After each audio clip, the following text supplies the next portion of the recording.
हमारा जो टॉपिक था आप उसको पूरा समझिएगा, ठीक है। उसके बाद में जो भी डाउट होगा या जो क्वेरीज होंगी हमारी, मैं उसको ले लूँगा। टॉपिक है हमारा अलजेब्रा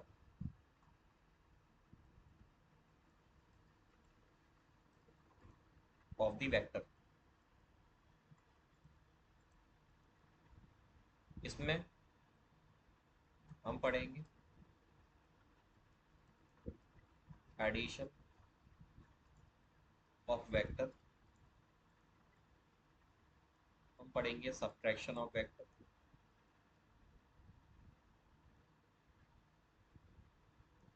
सब्ट्रैक्शन ऑफ वेक्टर, ठीक है। तो मैं क्या करता हूँ, मैं एक एग्जांपल लेता हूँ। एक वेक्टर मैंने लिया ए, जो कि बराबर है 2i cap plus 3j cap plus 4k cap, और एक वेक्टर लिया बी, जो कि बराबर है i cap plus 2j cap plus 3k cap. अब अगर मैं आपसे बोलूं कि आपको इन दोनों वेक्टर्स को ऐड करना है, तो दोनों वेक्टर्स को ऐड कैसे करते हैं हम? ए वेक्टर प्लस बी वेक्टर, इसमें आई में आई वाली टर्म जोड़ देते हैं, जे में जे वाली और के में के वाली। तो अगर मैं यहाँ पर इनको ऐड करूंगा तो मैं लिखूंगा 2i cap plus 3j cap plus 4k cap. इसमें मुझे ऐड करना है i cap plus 2j cap plus 3k cap.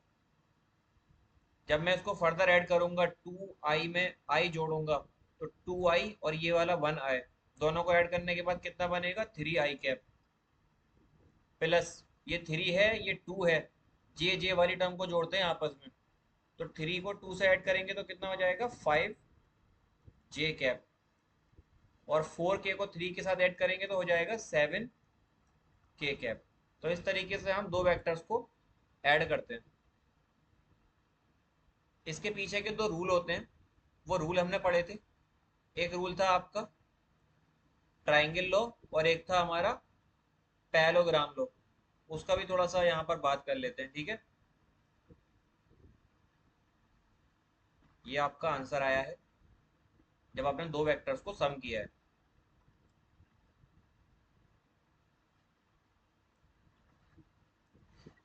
यहाँ पर अगर मैं इस चीज को करूँ सब्ट्रैक्ट, तो दो वेक्टर को सब्ट्रैक्ट कैसे करते हैं? आपको क्या करना है, ए वेक्टर में से माइनस कर देना है बी वेक्टर। तो आप एक बार ए की वैल्यू लिखिए, 2i cap plus 3j cap plus 4k cap.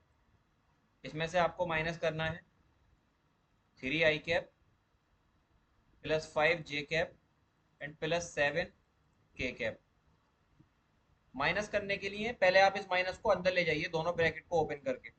ये ब्रैकेट तो एज इट इज ओपन हो जाएगा, 2i cap plus 3j cap plus 4k cap, plus minus हो जाएगा माइनस का 3i कैप, सॉरी सॉरी ये 3 नहीं है, बी की वैल्यू आपकी आई है सिर्फ, ये 5 नहीं है और ये 7 नहीं है। बी की जो वैल्यू है वो लिखिए, यहाँ पर मैंने गलत वैल्यू लिख दी। बी की वैल्यू है i cap plus 2j cap और प्लस 3k कैप। ये ए की है और ये बी की है। अंदर ले जाऊंगा अगर मैं माइनस को, तो यहाँ बन जाएगा ये माइनस का i cap plus minus minus का 2j cap plus minus minus का 3k कैप। तो 2i में से जब आप i माइनस करेंगे तो बचेगा आपके पास सिर्फ i कैप। 3j में से 2j माइनस करेंगे तो बचेगा प्लस का सिर्फ j कैप। और 4k में से 3k माइनस करेंगे तो बचेगा प्लस का k कैप। तो किस तरीके से दो वेक्टर को हम सब्ट्रैक्ट करते हैं और किस तरीके से हम ऐड करते हैं, ये तो मैंने आपको बता दिया मैथमेटिकली।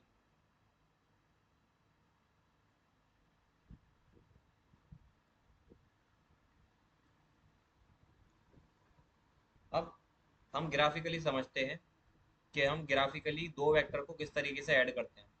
जो वेक्टर ए लिखा है आपने, ये मान लीजिए इसका ग्राफ इस तरीके का है, ये है ए वेक्टर।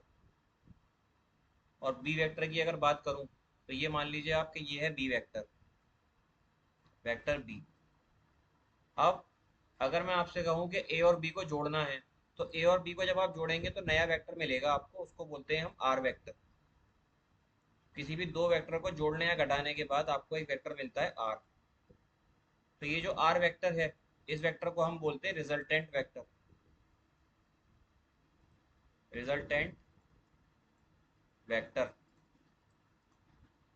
जोड़ते कैसे हैं? आप इसके टेल और हेड को आपस में ज्वाइन कर दीजिए, किसी भी एक की टेल। तो मैंने बी को रख लिया ऐसा का ऐसा ही, और ए की टेल को बी के हेड पर रख दिया। आप डायरेक्शन चेंज नहीं करेंगे, ऐसे ही रख दीजिएगा। ये हो गया ए। अब अगर मैं आपसे पूछूं कि यहां से यहां तक की जो वैल्यू आई है, ये वैल्यू कितनी है, या ये वैल्यू, तो इसको आप मान लीजिए आर। और मैंने आपको एक तरीका बताया था कि आप यहाँ से चलना शुरू करेंगे, ऐसे ऐसे जाइए। अगर आप वेक्टर की डायरेक्शन में चलते हैं तो पॉजिटिव लेते हैं। तो मैं यहाँ से चलना शुरू किया, इधर की तरफ गया, तो ये हो गया बी वेक्टर। फिर इससे ऊपर जाएंगे, ये हो गया प्लस का ए वेक्टर। और अब आ रहा हूं मैं एरो से टेल की तरफ, यानी हेड से टेल की तरफ। जब भी आप वेक्टर में हेड से टेल की तरफ जाते हैं तो आप उसको क्या लेते हैं? निगेटिव। तो उसको लेंगे हम माइनस का आर वेक्टर। और अगर लौट कर वहीं आ गए तो वेक्टर की वैल्यू होती है जीरो। अगर मैं इसको कायदे से लिखना चाहूँ तो माइनस वाली चीज को इधर ले जाऊंगा, ये हो जाएगा R vector is equal to A vector plus B vector. अब इसी चीज को माइनस में क्या समझेंगे?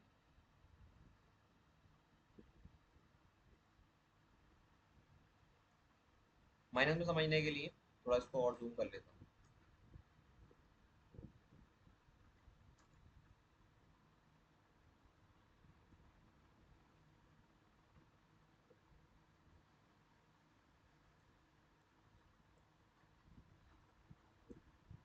आपके पास कोई एक वेक्टर है ए, ये मान लीजिए कि ये ए वेक्टर है, और एक वेक्टर है बी। और जो बी वेक्टर है ना आपका, वो नेगेटिव डायरेक्शन में है। नेगेटिव डायरेक्शन में होने का मतलब आपने इसको ऐसे ऐसे ले रखा है। मान लीजिए ये बी वेक्टर है। अगर आपको इन दोनों वेक्टर को रिजॉल्व करना है तो आप क्या करेंगे? ए वेक्टर के साथ रख दीजिए बी वेक्टर को। ये है आपका ए वेक्टर और ये है बी वेक्टर। इन दोनों के बीच का रिजल्टेंट क्या होगा? लाल पेन से बना लेता हूँ, ये होगा। आप यहाँ चलना शुरू कीजिए। तो एक सेकंड, एक सेकंड, एरो गलत दे दिया मैंने बी वेक्टर का। बी वेक्टर का माइनस है ना, तो इसका एरो उल्टा लीजिएगा आप। ये एरो हो गया। अब इसको सॉल्व करता हूँ, यहाँ से चलना शुरू करते हैं, ऐसे ऐसे जाएंगे। तो ये हो गया हमारा ए वेक्टर। फिर हम ऐसे ऐसे जाते जाते एरो से हेड टेल की तरफ गए, हेड से टेल की तरफ, तो ये आ जाएगा माइनस का बी वेक्टर। और फिर आए माइनस में, यहाँ से यहाँ तक, यानी कि आर में भी उल्टे आ रहे हैं, तो ये लूंगा माइनस का R vector is equal to zero. तो ये जो हमारा आर वेक्टर है, ये किसके बराबर हो जाएगा? ए वेक्टर माइनस बी वेक्टर के। तो किस तरीके से आप प्लस लिखते हैं, किस तरीके से माइनस लिखते हैं, इनके पीछे का रीजन क्या होता है, ये बात समझ में आई आपके?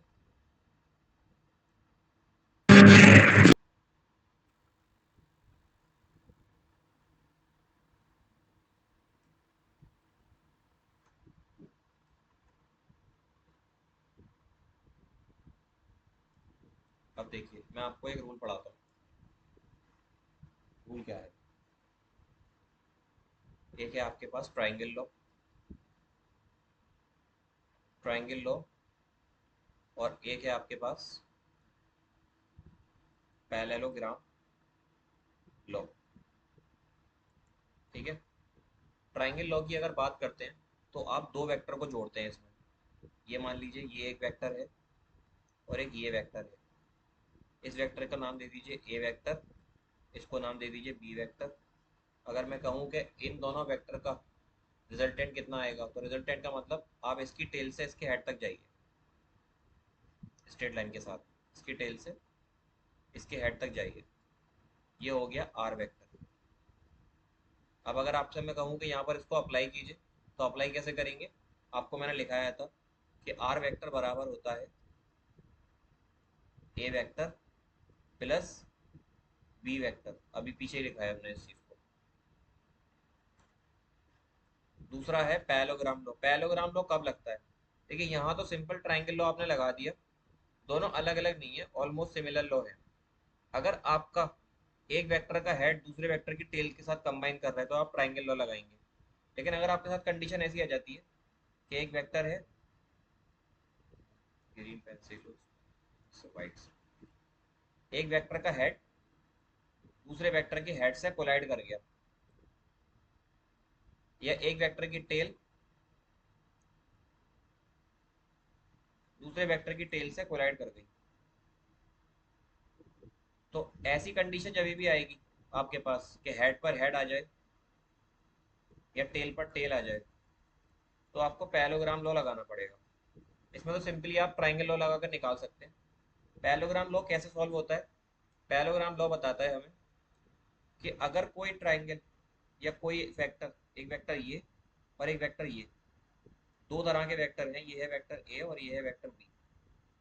अब मैं कहूँ कि इन दोनों को आपको जोड़ के बताना है कि इनका नेट वेक्टर कितना होगा, तो उसको बोलते हैं रिजल्टेंट निकालना। इन दोनों का रिजल्टेंट जो आएगा वो इन दोनों के बीच में आएगा, इसको बोलते हैं रिजल्टेंट।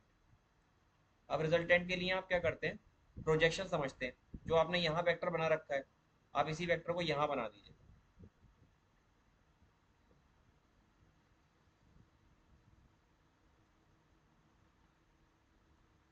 और इसको बढ़ा करके यहाँ तक जोड़ दीजिए, क्योंकि अब फिर से ट्राइंगल लो नहीं लग जाएगा। यहाँ बी है, ये भी बी होगा। और अगर आप ये नहीं बढ़ाते तो आपको ये नीचे वाला एंगल बना के लिखना पड़ेगा, जो कि है ए के बराबर। तो आप यहाँ से चलिए, डॉट के यहीं आ जाइए, तब भी आपको क्या मिलेगा? R vector is equal to A vector plus B vector. चाहे आप यहाँ से ऐसे ऐसे चलें, डॉट कर यहीं आ जाए, तब भी आपको क्या मिलेगा? R vector is equal to A vector plus B vector. आई बात समझ में? Yes sir.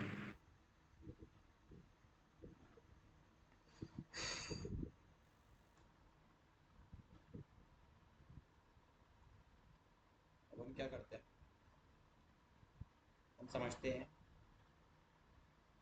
कि मैग्नीट्यूड कैसे निकाला जाता है।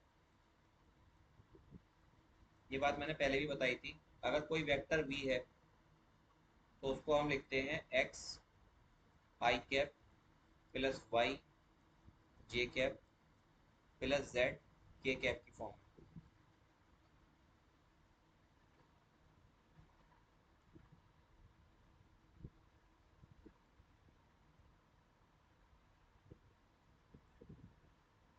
मैग्नीट्यूड कैसे निकालेंगे? ये तो वेक्टर फॉर्म है। अब सिंपल आपको समझना है, देखिए कोई भी क्वांटिटी होती है, हम उस क्वांटिटी की या तो स्केलर फॉर्म लिखते हैं, और अगर वो वेक्टर भी है तो उसकी वेक्टर फॉर्म लिखनी पड़ती है।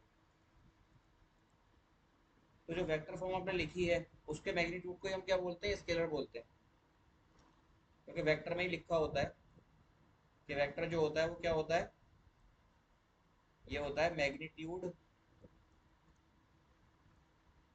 Plus direction. तो जो मैग्नीट्यूड है ना, ये आपका स्केलर ही है, स्केलर वैल्यू।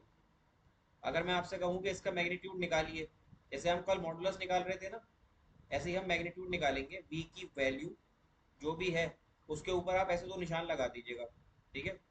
इसको बोलते हैं मॉड या मॉड्यूलस, और ये बराबर होता है अंडर रूट इस डायरेक्शन के कोफिशिएंट का square, X square plus Y square plus Z square, ये इसके बराबर होता है। तो किसी भी वेक्टर का मॉड आप ऐसे निकालते हैं। एक एग्जांपल ले लेते हैं।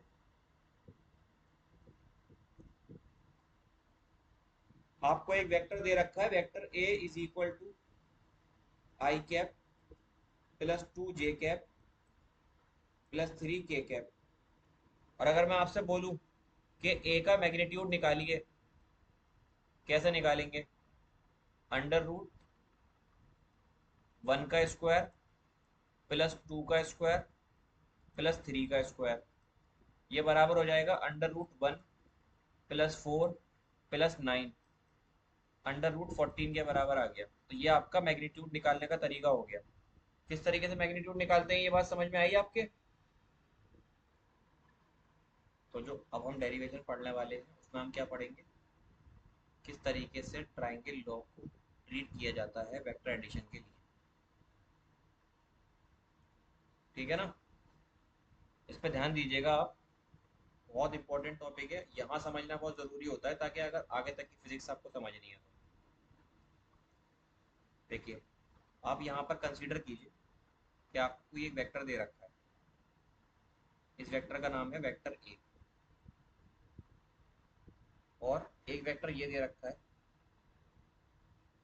इस वेक्टर का नाम है वेक्टर बी। अगर मैं इन दोनों का रिजल्टेंट वेक्टर निकालना चाहूँ तो इसका रिजल्टेंट वेक्टर ट्राइंगल लॉ से आएगा, क्योंकि एक की हेड पर दूसरे की टेल मिल रही है। और ट्राइंगल लॉ कैसे निकालते हैं? ट्राइंगल लॉ, ये आर जो है, इस आर की वैल्यू होगी R vector is equal to A vector plus B vector. लेकिन अगर मैं आपसे कहूँ कि आपको आर का मैग्नीट्यूड निकालना है, यानी कि आर वेक्टर का मैग्नीट्यूड निकालना है, तो वो किसके बराबर होगा? वो बराबर होगा ए का मैग्नीट्यूड प्लस बी का मैग्नीट्यूड, ए प्लस बी का होल मैग्नीट्यूड निकालना है। अब आपने ऐसा कोई लॉ नहीं पढ़ा जिससे आप मैग्नीट्यूड निकाल सकते हैं, क्योंकि आपको ना ए पता ना बी पता। तो जब भी आपको मैग्नीट्यूड निकालने की बारी आए तो हम यहाँ पर बिल्कुल चीज़ों को पॉइंट टू पॉइंट समझेंगे। ठीक है,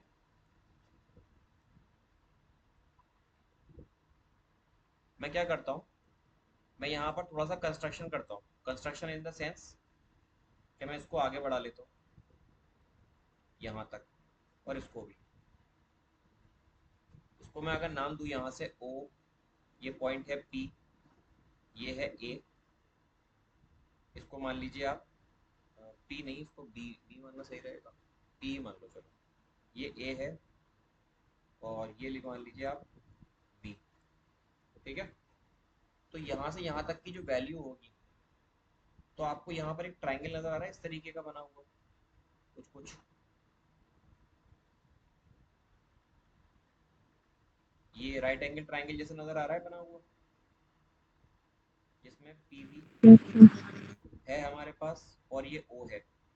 तो अगर मुझे यहाँ से यहाँ तक का वैल्यू निकालना है, यानी कि मुझे ओ से लेकर पी तक की वैल्यू निकालनी है, पाइथागोरस थ्योरम के अकॉर्डिंग किसके बराबर होगी वो?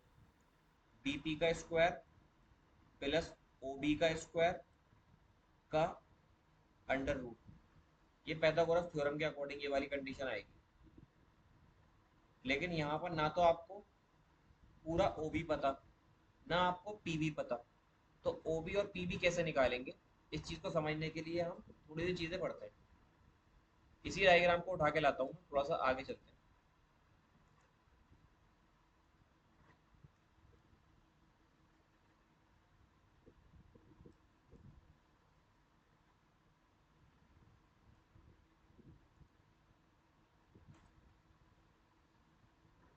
देखिए, डायग्राम जो है मैं बना लेता हूँ दोबारा से। अब मैं सिर्फ आपका अभी ये वाला डायग्राम बनाऊंगा जो हमारा यहाँ पर एक्चुअल में बन रहा था, जो ट्राइंगल आपका एक छोटा ट्राइंगल बन रहा था, मैंने इसको बना लिया। यहाँ पर आप मान लीजिए कि जो ये एंगल बन रहा है वो एंगल है थीटा। ये वाली वैल्यू कितनी थी? ये वैल्यू थी बी। ठीक है, ये वैल्यू आपको नहीं पता, ये वैल्यू आपको नहीं पता। आपको एक चीज़ पता है कि यहाँ से यहाँ तक की जो वैल्यू है इसको मैं बोलूँगा बेस, और थीटा के सामने वाली साइड होगी परपेंडिकुलर। परपेंडिकुलर ट्रिग्नोमेट्री अगर आपको थोड़ी सी भी आती है, ये था आपका ए, ये था बी, और ये था पी।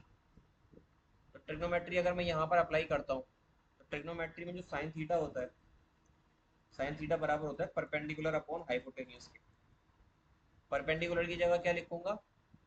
साइन थीटा तो साइन थीटा रहेगा, परपेंडिकुलर की जगह मैं पी बी की वैल्यू लिखूंगा। ठीक है, तो ये हो जाएगा पी बी या बी पी। और हाइपोटेन्यूज की जगह क्या लिखूंगा, अपॉन में बी। तो यहाँ से पी भी कितना आ जाएगा, ये आ जाएगा बी वेक्टर का मैग्नीट्यूड इंटू साइन थीटा। ये वैल्यू बहुत इंपॉर्टेंट है आपके लिए।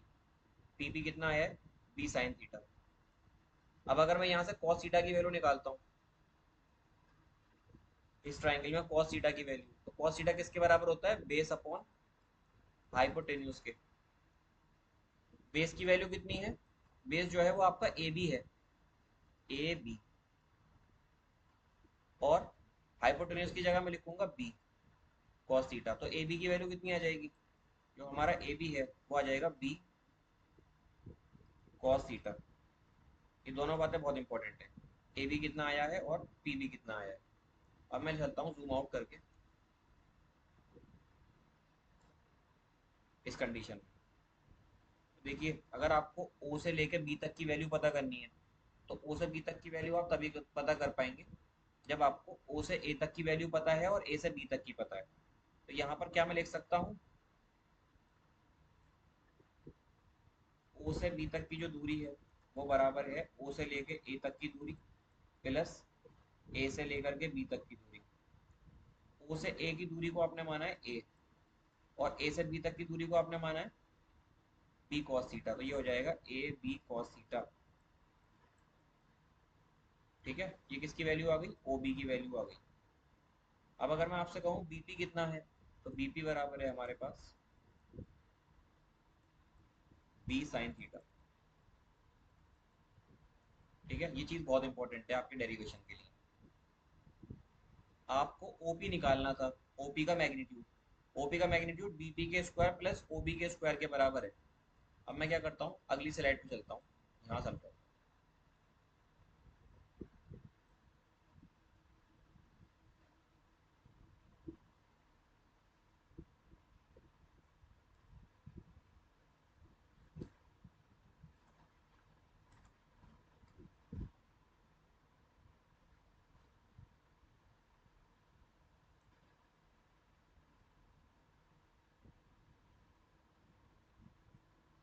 देखिए जो हमारी वैल्यू आ रही थी ना, ये वाली वैल्यू, मैं इसकी बात कर रहा हूँ।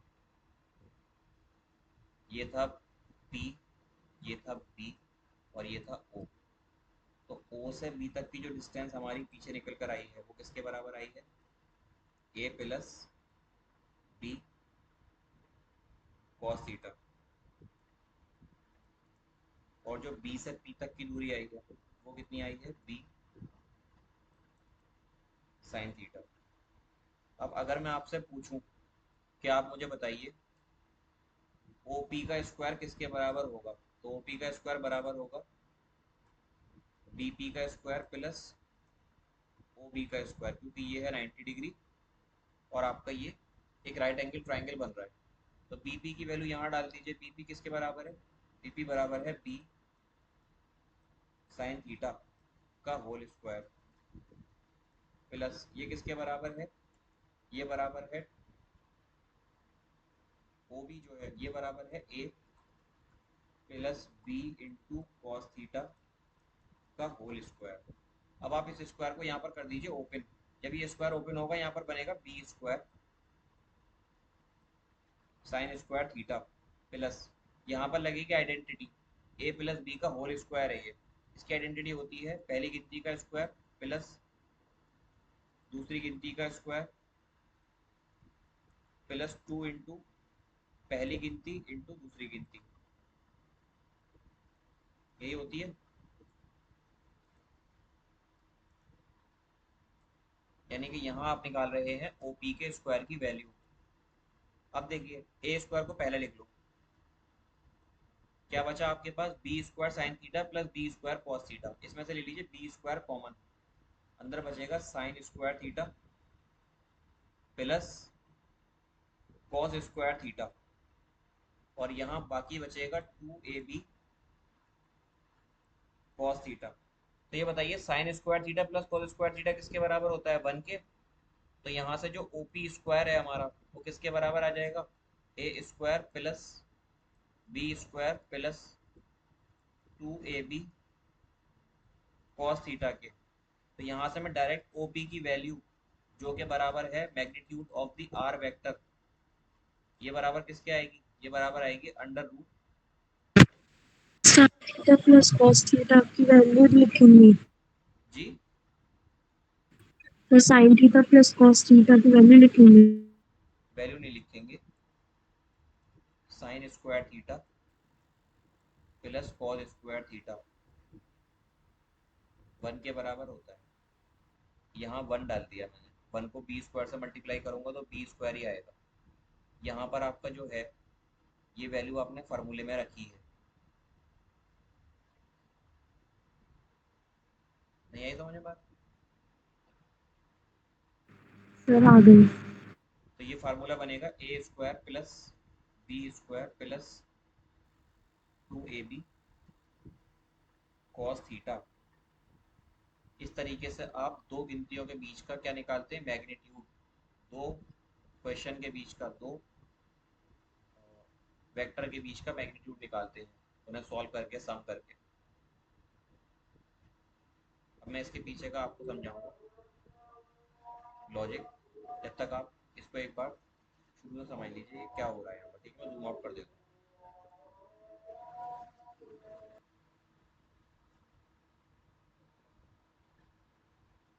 समझने वाली बात यहाँ पर ये है कि जो हमने ये डेरिवेशन पढ़ा है, कई बार ये डेरिवेशन ही आ जाता है एग्जाम में आपके पूछने के लिए कि किस तरीके से आप दो वेक्टर का मैग्नीट्यूड निकालते हैं।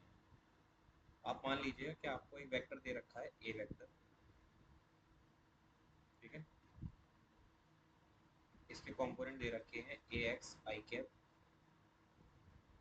Plus A Y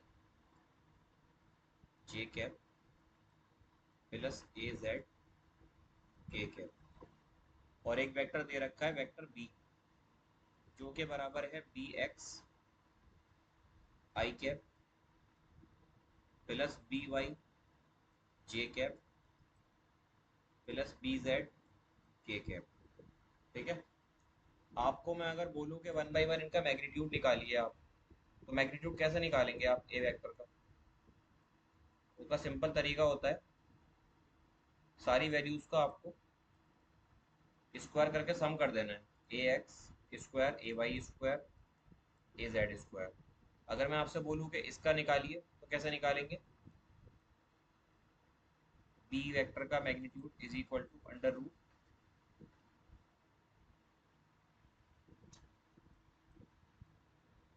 B X का whole square plus B Y का whole square plus B Z का होल स्क्वायर।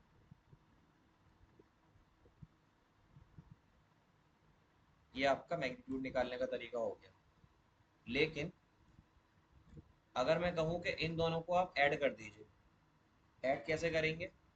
आप लिखेंगे R vector is equal to A vector plus B vector.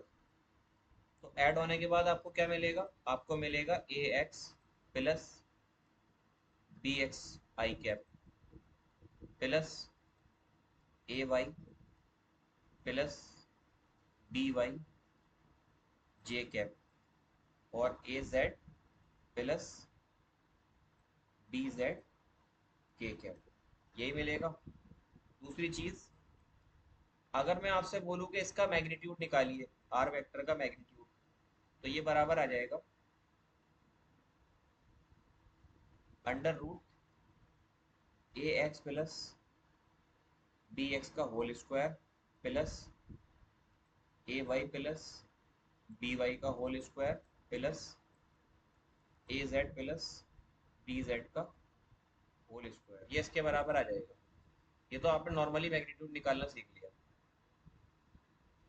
ठीक है, अब इसकी एग्जांपल पीछे वाले डेरिवेशन के अकॉर्डिंग क्या है समझेंगे, उसकी बात करते हैं। मैं इसको थोड़ा और जूम कर लेता हूँ।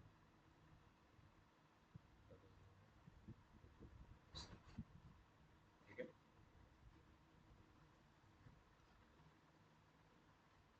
आपको यहाँ दे रखा है कोई एक वेक्टर ए जिसकी वैल्यू है 2 i cap plus 3 j cap.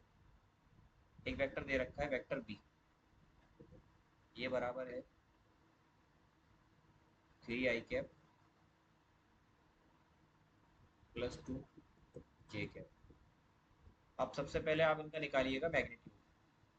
ए का मैग्नीट्यूड कितना आएगा, ये बराबर हो जाएगा अंडर रूट 2 का स्क्वायर प्लस 3 का square equal to under root 4 + 9 under root 13 आ जाएगा। यहाँ पर भी सेम ही आएगा, तो मैं इसको बार बार करके नहीं दिखा रहा, मैं डायरेक्ट लिख दूंगा कि यहाँ पर अंडर रूट 13 आ जाएगा। अब अगर आपसे वो बोले कि इन दोनों के बीच में जो एंगल है ए और बी के बीच में वो 30 डिग्री का है, ए इधर जा रहा है और बी इधर जा रहा है। आपने जो पीछे ऐड किया था ना, उसको ऐड करने का रीज़न ये था कि आपका ए भी इधर जा रहा है और आपका बी भी इधर जा रहा है, तो आप ऐसे ऐड कर सकते हो जो मैंने पीछे दिखाया था। लेकिन अगर आपके बीच में एंगल आ गया तो आप इनका मैग्नीट्यूड निकालने के लिए इनको डायरेक्ट ऐसे ऐड नहीं कर सकते। आपको क्या करना पड़ेगा, मैग्नीट्यूड निकालने के लिए उस एंगल का यूज़ करना पड़ेगा। मान लो यहाँ एंगल दे रखा है 30 डिग्री, 30 डिग्री। तो किस तरीके से आप इन दोनों के बीच का आर वेक्टर निकालेंगे, रिजल्टेंट वेक्टर इन दोनों के बीच में कहीं होगा यहाँ। इसका मैग्नीट्यूड कैसे निकालेंगे, उसमें लगाएंगे फार्मूला। इसका मैग्नीट्यूड बराबर होगा ए के मैग्नीट्यूड का स्क्वायर प्लस बी के मैग्नीट्यूड का square plus 2 × a × b cos theta. A का मैग्नीट्यूड कितना है, अंडर रूट 13, तो अंडर रूट 13 का स्क्वायर करूंगा 13 आ जाएगा। बी का मैग्नीट्यूड कितना है, अंडर रूट 13, इसका स्क्वायर करूंगा 13 आ जाएगा। प्लस 2 जब रूट 13 को रूट 13 से मल्टीप्लाई करेंगे तो आ जाएगा 13 इंटू कॉस, कॉस की जगह रखूंगा cos 30। cos 30 की वैल्यू कितनी होती है, √3/2। ये हो जाएगा √3/2। इसको आप फर्दर कर लीजिए सॉल्व, इस 2 से 2 कट जाएगा, क्या बचेगा यहाँ पर 13 + 13 + 13 अंडर रूट 3। तो ये बनेगा 13 + 13 26 प्लस 13 अंडर रूट 3। इसमें कुछ कॉमन मत लीजिएगा, यही आपका आंसर होगा 26 प्लस 13 अंडर रूट 3 का root. This is your final answer. आई बात समझ में। अगला टॉपिक है हमारा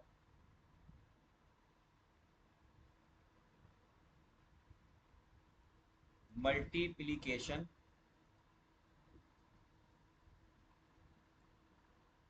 ऑफ अ नहीं ऑफ वेक्टर। किस तरीके से वेक्टर्स को मल्टीप्लाई करते हैं, तो वेक्टर्स को हम दो तरीके से मल्टीप्लाई करते हैं। एक कहलाता है स्केलर प्रोडक्ट, स्केलर प्रोडक्ट, और एक होता है आपका वेक्टर प्रोडक्ट, वेक्टर प्रोडक्ट। तो अब इस चैप्टर में जो हम पढ़ेंगे सिर्फ अभी के लिए स्केलर प्रोडक्ट पढ़ेंगे, वेक्टर प्रोडक्ट नहीं पढ़ेंगे। स्केलर प्रोडक्ट समझते हैं क्या होता है। अगर कोई एक वेक्टर ए है, आपको इसको प्रोडक्ट करना है, तो प्रोडक्ट की जगह लगाते हैं डॉट इंटू बी वेक्टर, इसलिए इसका एक और नाम होता है, इसको बोलते हैं dot product, dot product. Vector की अगर बात करूं तो वेक्टर को लिखते हैं हम ए वेक्टर, इसको क्रॉस लगाकर लिखते हैं बी वेक्टर। तो ये आपको जो वैल्यू देता है इसको बोलते हैं क्रॉस प्रोडक्ट, क्रॉस प्रोडक्ट। इसको वेक्टर प्रोडक्ट इसलिए बोला जाता है कि जब आप दो वेक्टर को मल्टीप्लाई करें और उनका आंसर वेक्टर ही आए तो वेक्टर प्रोडक्ट कहलाएंगे। और अगर आपने दो को डॉट किया, डॉट करने के बाद जो आपको आंसर मिलेगा वो कैसा मिलेगा, स्केलर। अब इनको डॉट करते कैसे हैं, क्रॉस करते कैसे हैं, देखिए। अगर मैं आपसे पूछूं कि A vector dot B vector किसके बराबर होगा, तो ये बराबर होता है magnitude of A vector into magnitude of B vector into cos theta की। ठीक है, ये बात आपको ध्यान रखनी है, क्वेश्चन करने में काम में आएगी। और अगर बात करें क्रॉस प्रोडक्ट की कि A vector cross B vector किसके बराबर होगा, तो ये बराबर होता है, इसका मैग्नीट्यूड बराबर होता है ए वेक्टर का मैग्नीट्यूड बी वेक्टर का मैग्नीट्यूड इंटू साइन थीटा। ये थीटा जो है, theta is the angle between A and B, A और बी के बीच का एंगल है। तो डॉट प्रोडक्ट में क्या करते हैं आप, डॉट प्रोडक्ट में आप इसका मैग्नीट्यूड निकालते हैं डॉट प्रोडक्ट का, जो किसके बराबर होता है, पहली गिनती का मैग्नीट्यूड प्लस इंटू दूसरी गिनती का मैग्नीट्यूड और उन दोनों के बीच का एंगल का मैग्नीट्यूड। और एक और तरीका बताता हूँ डॉट प्रोडक्ट और कैसे करते हैं।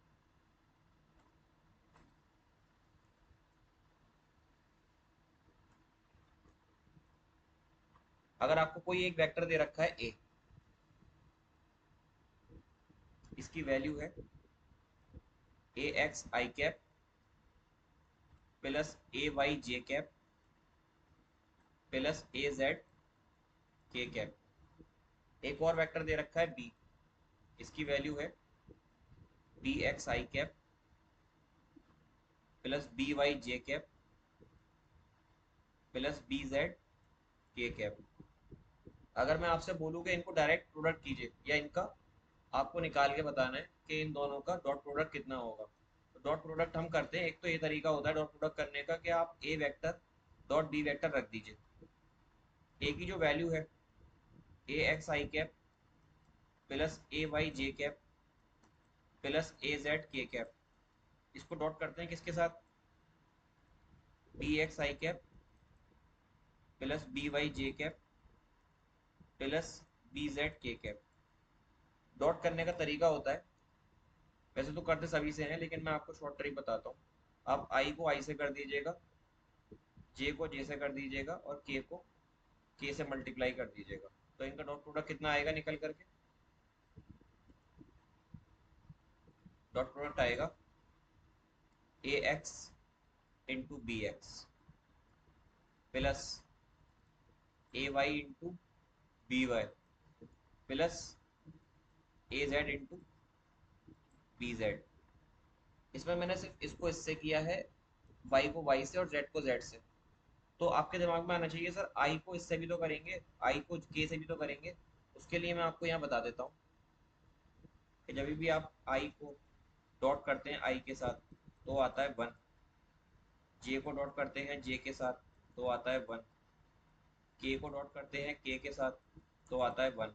लेकिन अगर आप इन दोनों को आपस में करेंगे, यानी कि आपने आई को जे से किया तो आएगा 0, आपने जे को के से किया तब भी आएगा 0, अगर आपने के को आई से किया तब भी आएगा 0। क्यों, उसके पीछे रीज़न है। रीज़न ये है कि जो आई जे के होते हैं ये तीनों एक दूसरे पर म्यूचुअली परपेंडिकुलर होते हैं। ये आई है, ये जे है और ये के है। अगर आप दोनों आई आई की तरफ ही जा रहे हैं तो इन दोनों के बीच में एंगल कितना होगा, cos 0 डिग्री होगा, और cos 0 डिग्री की वैल्यू होती है 1, इसलिए इसका आंसर 1 आएगा।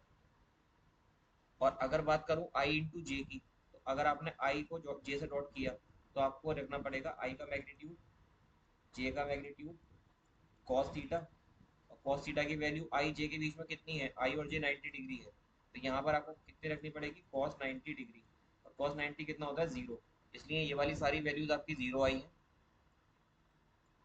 डॉट करने पर, और ये वाली सारी वैल्यूज आपकी कैसी आई हैं 1। इसलिए मैंने मल्टीप्लाई तो इसको किया है इससे और इसको इससे भी मल्टीप्लाई किया है, लेकिन ये वैल्यू 0 हो जाती है इसलिए मैं लिखता नहीं।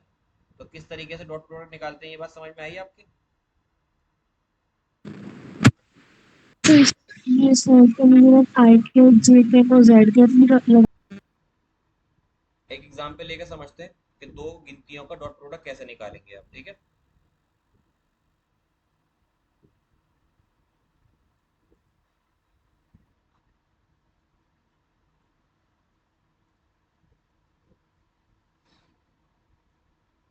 क्वेश्चन ले लीजिए, आपको एक वेक्टर दे रखा है ए वेक्टर, ये बराबर है 2 i cap plus 3 j cap plus 4 k cap. एक वेक्टर दे रखा है बी वेक्टर जिसकी वैल्यू है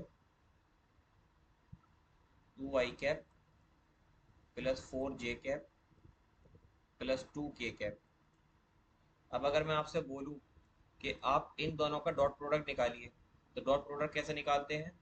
A vector dot B vector. A vector की वैल्यू रख लीजिए 2i cap plus 3j cap plus 4k cap. इसको डॉट करना है किसके साथ? 2i cap plus 4j cap plus 2k cap. Dot product में मैं तरीका बताया था, आई को आई से कर दीजिए। इसके आई के साथ भी 2 है, इसके आई के साथ भी 2 है, 2 2 कितने हो जाएंगे? 2 × 2 4 प्लस 3 को 4 से कर दीजिए, 3 × 4 प्लस 4 को 2 से मल्टीप्लाई कर दीजिए। तो आपका डॉट प्रोडक्ट बनेगा 2 2 ज़ा 4 plus 12 plus 8 which is equal to 24। ये आपका डॉट प्रोडक्ट आ गया, डॉट प्रोडक्ट का मैग्नीट्यूड। किस तरीके से निकालते हैं ये बात समझ में आई आपके? Yes sir. Very good. अब देखिए, अगर मैं आपसे कहूं कि आप B vector dot A vector निकालिए, तो कैसे निकालेंगे? बी वेक्टर की वैल्यू पहले रखेंगे 2i cap plus 4j cap plus 2k cap dot 2i cap plus 3j cap plus 4k cap. तो आपको i को i से मल्टीप्लाई करना है, j को j से करना है और k को k से करना है। तो 2 को 2 से करेंगे तो 4 हो जाएगा, प्लस 4 को 3 से करेंगे 12 आ जाएगा, एंड 2 को 4 से करेंगे 8 आ जाएगा। तो आपको फिर से कितना मिल रहा है आंसर? 24 ही मिल रहा है। इसका ये मतलब हो गया कि चाहे आप A vector dot B vector निकालिए, चाहे आप B vector dot A vector निकालिए, इसका आंसर आपका सेम ही आने वाला है। इतनी बात क्लियर है आपको?